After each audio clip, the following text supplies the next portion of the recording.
and forcing the fingers to open and drop the blade. "Fucker!" The expletive emerged on a definitely masculine note. Not that it mattered. In life-or-death situations, there was no difference between man or woman. Just survival. The defensive moves he'd learned so long ago returned, kind of like riding a bicycle, a skill never completely forgotten. Darren twisted around, locking his legs around the torso of his attacker, feeling the wiry strength of his opponent. A climber, he'd wager, someone nimble and adept at finding crevices on the outside of buildings and entering where they shouldn't, a skill they taught at the academy. In the midst of grappling, Darren couldn't help but wonder if he would recognize the face if he pulled off the mask. Is this one of my students come to pay some final respects? It wouldn't be the first time. Despite all the screening done before admittance and the help the Secundus Academy gave to those selected for their program, there were always some who failed.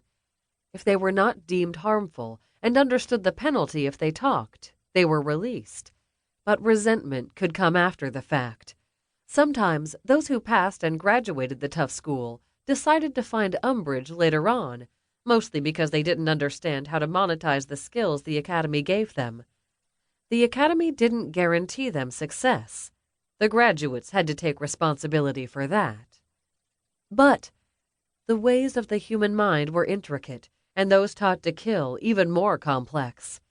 Sometimes teaching someone to fight and defend caused a person to revert to more primitive actions and ways of thinking.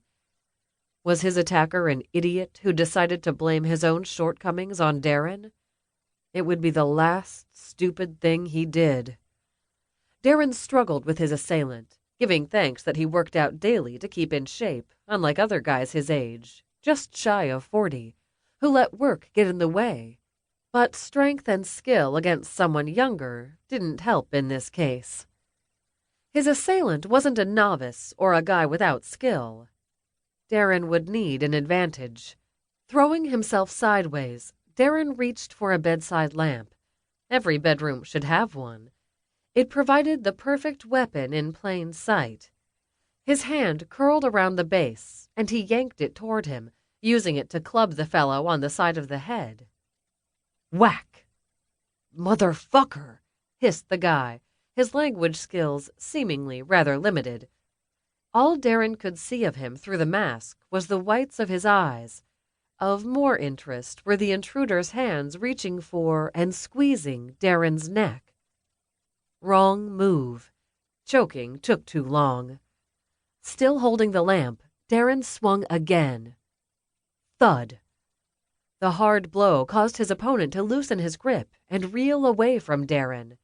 Rising from the bed, Darren noted, via the pale light filtering through the drapes, his intruder beating a retreat, but only so he could regroup.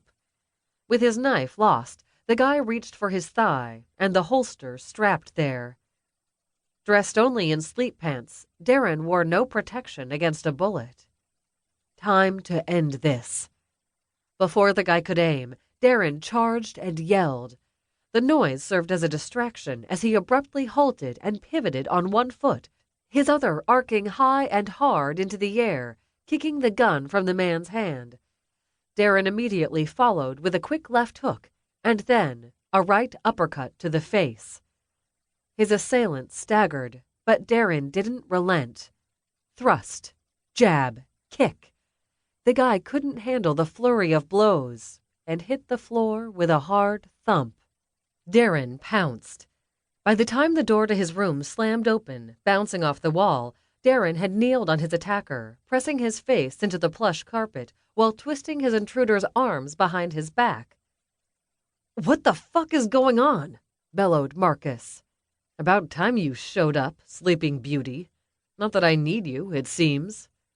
Darren wrenched a limb far enough to cause the intruder to yelp. "Where did he come from?" Marcus snapped. "The window. Seems someone likes to climb."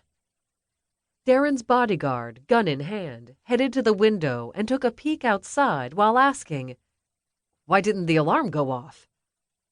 "Good question, and one we'll have to find an answer to. But right now, what do you say we take care of our..."